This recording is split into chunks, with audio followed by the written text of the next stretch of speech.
The Nerdgasm Talk podcast is brought to you by Spaces Philly. If you love podcasts, go to spacesphilly.com where you can check out Lulu and Pop, Both Sides, Turntables, Jump Thought Super Tongue, and the Nerd Coalition's very own No Gimmicks Needed. Visit spacesphilly.com today. And now, feel the Nerdgasm.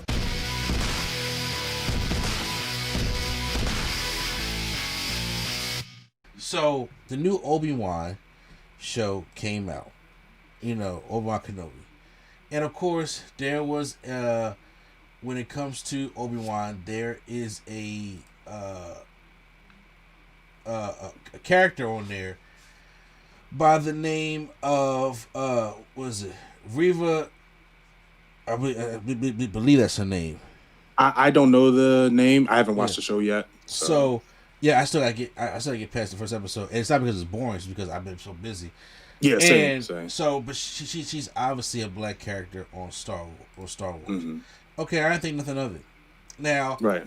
The character that I've been hearing so far, there are a lot of people that do not like the way the character is written. Okay, that's fair. Judge the writing. Judge the writing, which I'm like, okay, I have to see it for myself to be a judge of that. Mm-hmm. Because I can't just jump on everybody's bandwagon of saying she sucks or she's great. You know what I'm saying? So I gotta be my own judge of character on that one. Right. And that's fine if you're not liking the character because of how she's written. Because Homegirl, Moses Ingram, is an excellent actress. Yeah, she's not, she ain't nothing to sneeze at. You know what I'm saying? This woman played in The Tragedy of Macbeth with Denzel. Excuse me. You got to be on a certain level to be with The Tragedy of Macbeth of all things, and she was in Ambulance. She was in Ambulance? I'm pretty sure she played Yaya's wife. Yes. Okay. She played a small part, but okay, I remember. Yeah.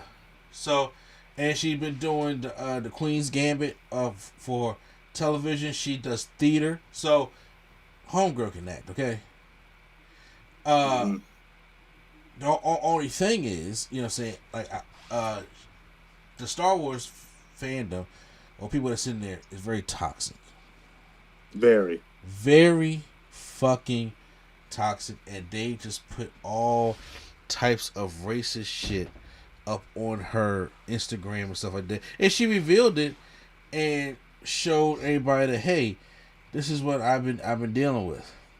Because the people start posting videos of like Star Wars is getting all woke and Star Wars is putting in the darkies. And I'm like, what the fuck what is going on? Like, I like when people say they're trying to get woke and they don't know the definition of woke.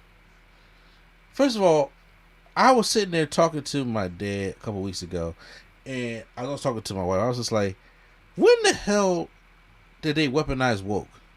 Yeah. Because I was sitting there thinking, like, wait a minute. This was just something that we told to other black folks. Right. That's what we told to other people.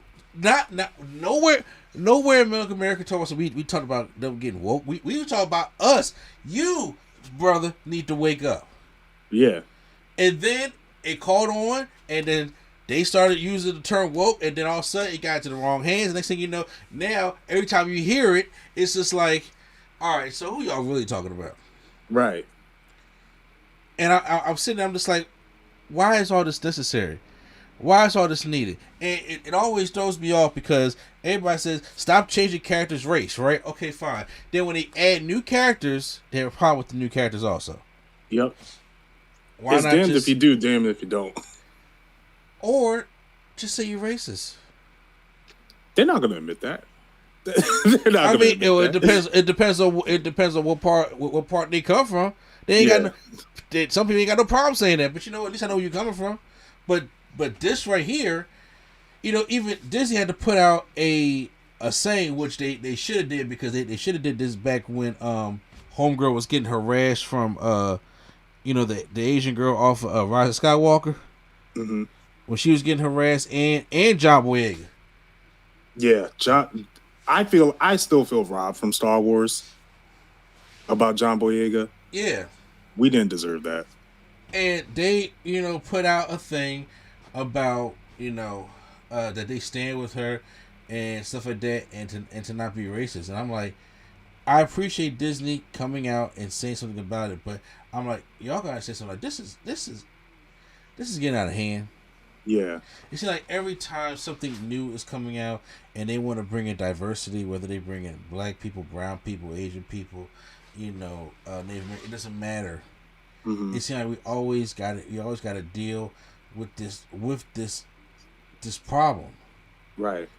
And it's you start really hearing the kind of stuff that this is talking about takeover and all this kind of stuff like that. I'm just like, what the fuck, y'all? If y'all don't like her because she's black, you have a problem. And then it's always the ones that act like they try to sound like that they're not racist, but they really are. Right. Those kind of people bother me the most. I'm just like, hold your dick, admit your shit, get the fuck out of here. And because every time they say that they're not racist, but they always want to focus on the character that is colored, right? Well, in any of the other problems, and I'm like, you know what, man? Because it's more to me. I'm like, I feel bad. I feel bad for my homegirl because I'm just sitting there like, yo, it's more than just putting out a statement. When you get harassed like that does a lot for your mental health. That is a lot for your mental health. And I'm just like, that's how some people quit acting. Exactly. And I'm like, yo, what are y'all doing to stand? Like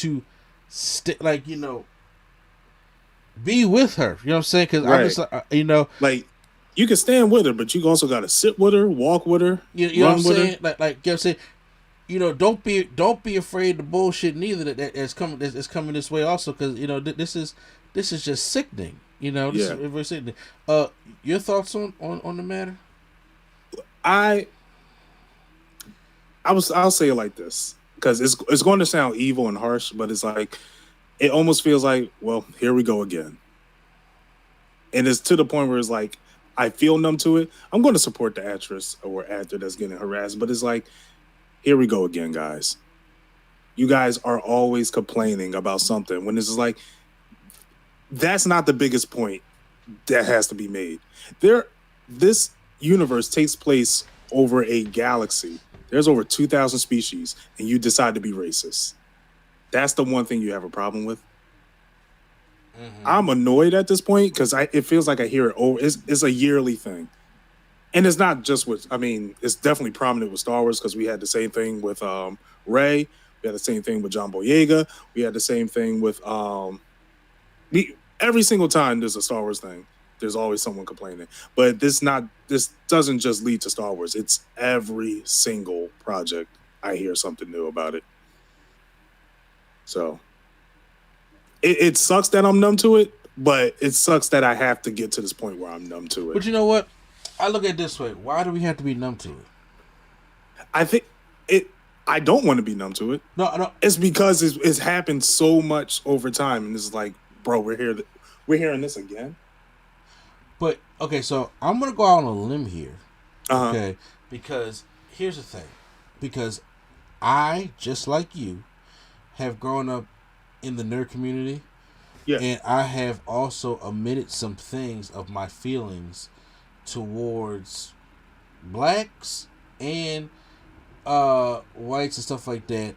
Especially, I had to take therapy, which I think that this is the biggest problem when it comes to nerd in the fandom. And I'm not just because I'm not calling out all of the Star Wars fans are not racist. Right. It's not, saying, because it takes a few bad apples to make everybody seem racist. Yeah. The problem is acceptance. Mm-hmm. And I can only speak for myself or what I've been through. We in the black community are automatically, if we grow up being a nerd, or if we grow up being something that's taboo to our community, whether it's being nerds, geeks, or gay, or whatever the case may be, we automatically have a built-in resentment towards our people.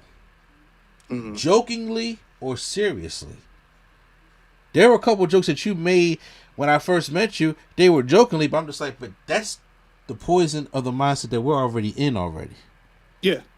We automatically, don't nobody down us more than us, and that's a shame. Yeah. And we look for acceptance, and we look to them. We look to our white counterparts, especially in the nerd world, as acceptance. And we feel as though that if, at least speaking from my opinion only, that if we don't make them happy, if we let the things just roll off that deep down inside cut us and make us feel so bad, and we could just move on, or if we just like, I don't want to talk about this today, because reality is you don't want to fight nobody today. People say they want to talk. Out of all the nerd people I've met or been around, people say, you know, when we talk about topics like this, you really don't want to talk about it because it's like, you know, I'm so stressed about it, or it keeps happening, or here we go again. No, the thing is, you don't want to mess up the world that you created for yourself, because there's a possibility that if you bring this up and you talk about the facts and you stay with this woman, that your so-called friends will turn against you. Mm-hmm. And that is a problem that I had that problem. And then we blow it off, and it keeps happening and happening and happening, because it keeps happening because we keep blowing it off. Because we don't. Who can help out? You know, we black folks trash each other the worst, but we also uplift and gas each other the most too. Mm-hmm.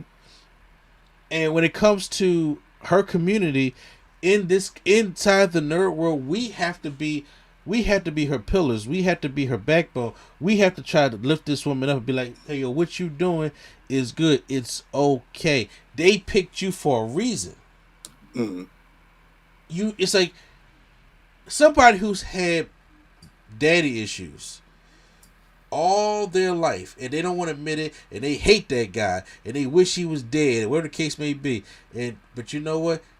When all of a sudden, it could be on the deathbed, or it could be when they got a little older, and then the person that abused them, or whatever the case may be, and they say, I'm sorry, I was wrong, I love you, and all of a sudden you feel that emotion come back because you do care. You act like you don't, but you do. And that happens a lot in our community. And I was saying all that to say, because that happened with me a lot of times. And when I see stuff like this happen to her, or John Boyega, or or any of the other black people that have played with Star Wars, I was sitting here looking at, you know, how the toxicity has grown in the Star Wars community. Because this has been happening all the way since Jar Jar Binks and Billy D and all them people like that. Yeah. Yeah, and it's been happening, and it's like, you know, they feel so like, well, we can roll it off, you can roll it off too, but I'm like, no, man, we need to be, it needs to be a universal stand-up. Like, there's no reason why Disney shouldn't have backed John Boyega and I keep forgetting, what is that girl's name? I don't want to keep disrespecting her like that. But you know what I'm talking about, right? Which one? His Asian love interest from... Oh, Rose. I don't know her name. Marie Tran. I don't want to butcher her name. Yeah. But the one that played Rose. Yeah.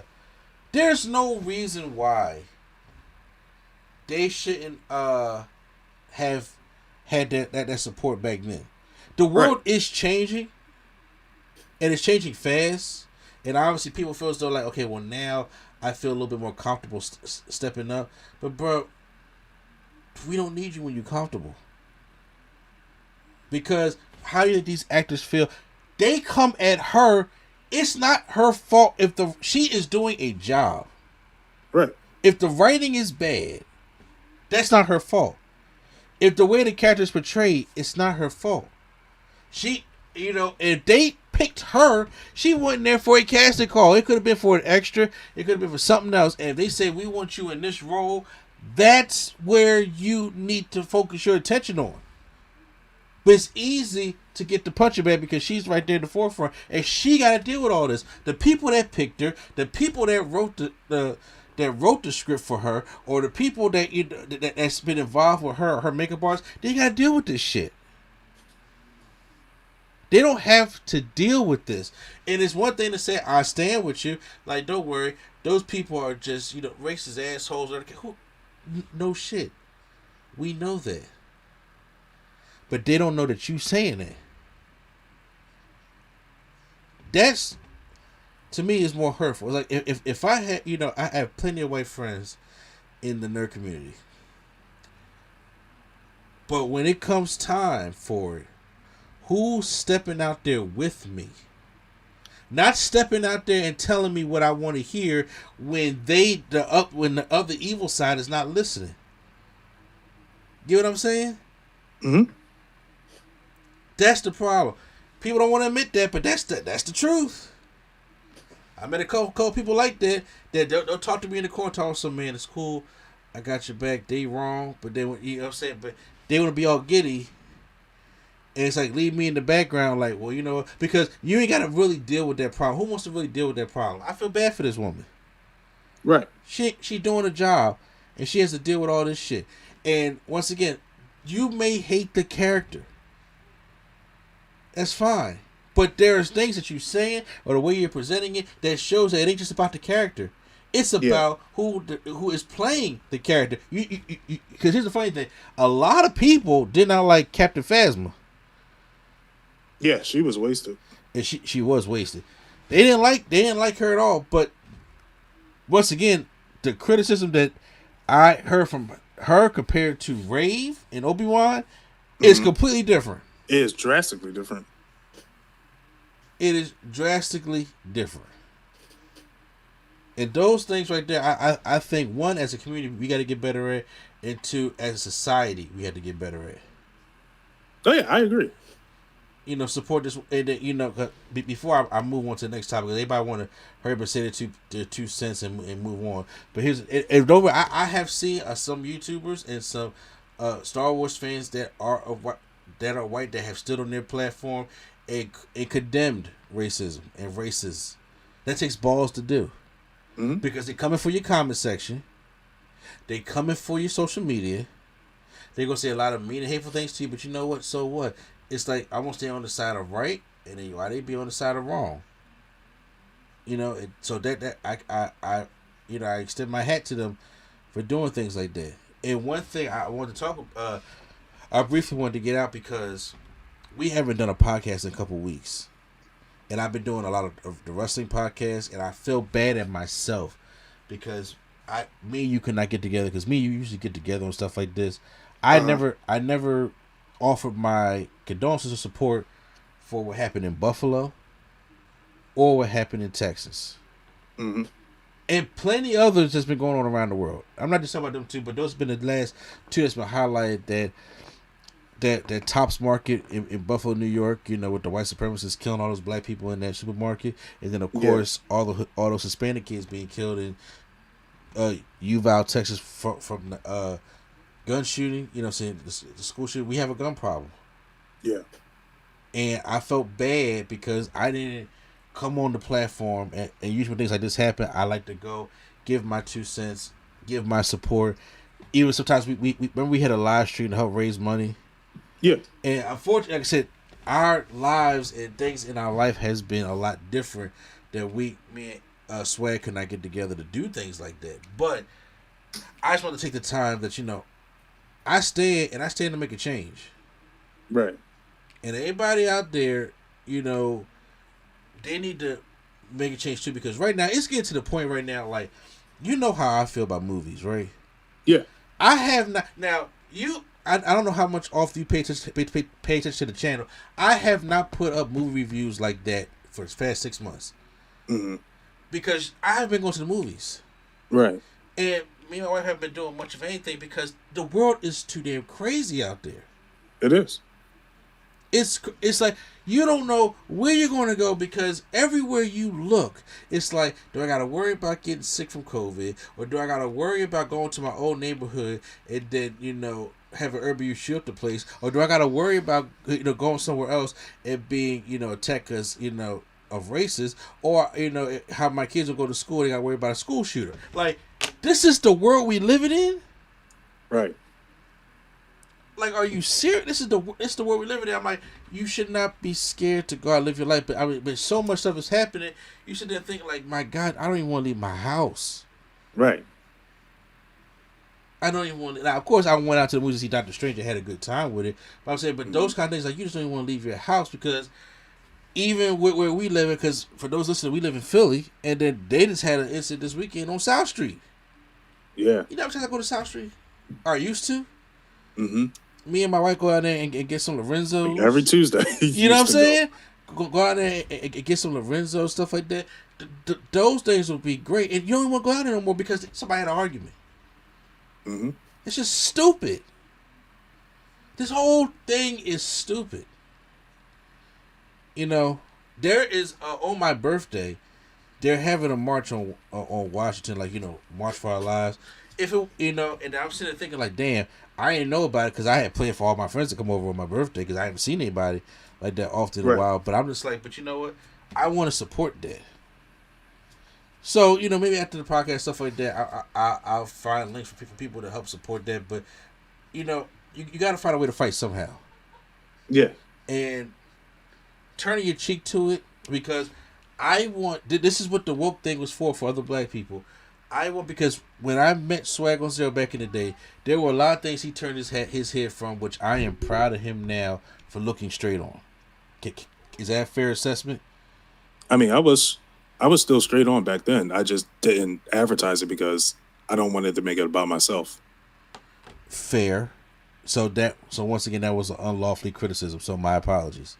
No, it's cool. I'm like that. Like if I'm like doing a protest or a retreat, I don't feel right posting pictures about it because it's like I'm making it like, oh, I'm hurting too, and it's like, yeah, but not like them.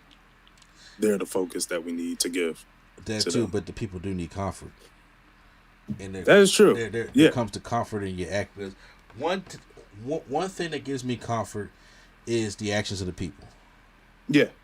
And seeing how now recently after this most thing happened, and how a lot of her actors and other Star Wars fans have rallied behind her and stuff like that. Sometimes people need to know that somebody is paying attention.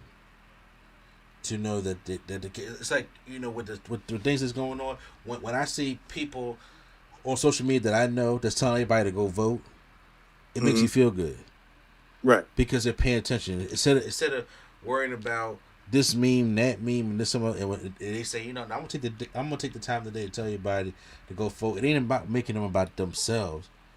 Right. It's about giving a message to somebody else to help pass it on to let everybody know that, you know what, man. Out of all shit that's going on, I am listening. Because when it doesn't look like people are listening, human nature, you kind of lose faith. It's like you lose faith in that person, right? And it's not. I'm not saying it's a bad thing. Like, I'm never gonna talk to you again. It's just that it's disappointing because you're just like, I want them to see it like I see it sometimes, and that's how, you know, I've come off a lot with. And I wanted to take this time when we was talking about this to get all that stuff out because I never got a chance. Talk about it on my other podcast, and I feel bad that I never talked about it because once again, I don't want to get numb to it, and I think we also help each other become numb to it. You become numb to it when you deal with it by yourself. What's the hardest thing to do about a situation like this is to talk about it, right? Yeah, I would say either that or going out and dealing with it. Well, I mean, obviously, for the ones that's, you know, but we all affected somehow, but the ones that obviously directly affected. That's the hardest thing, you know, to deal with and stuff like that. But when it comes to, you know, us, one of the hardest things, because I think we kind of numb to it. It's like it's going to happen. It is what it is.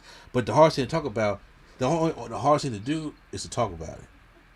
And when you talk about it, it doesn't make you numb anymore because you have to face something that's uncomfortable. It should be uncomfortable. When you don't talk about it, you become numb to it. I feel like where I'm coming, where it's numb, it's almost like we've been talking about it. I'm numb to the point of talking. We need to do action. That I agree with too. That's where I'm coming from, where I'm numb. Like the whole Texas shooting, I'm like, we've already know everyone's going to say, I personally hate the term like thoughts and prayers because everyone's going to say that. But it's like, it's very hypocritical saying thoughts and prayers when you're not acting behind those prayers. I'm like, yeah, ain't nobody. In order for thoughts and prayers to work, you have to actually think and pray for that person. Right. You got to act on it. Yeah. Faith without works is dead, y'all. You got to remember you know what I'm saying? that. Thank you. Oh, preach on, bro. So I'm more like, where are we going to get, like, the first thing I posted about the whole stream, I was like, where are links to where I could donate to these people? Exactly. Because I want to actively try to get stuff done. Called my senators about gun control. Went out there and did that. If someone needed to call someone, I put a link up like, hey, call your senators about gun control. This is what you say. This is how you say it. Bam. Because it's to the point where it's like, I don't want to keep recycling what I'm saying. And it's like, we've already said enough, is now trying to act. That's where I'm coming from, where I'm numb to talking about it. It's action. Yeah. Look, bruh, I agree.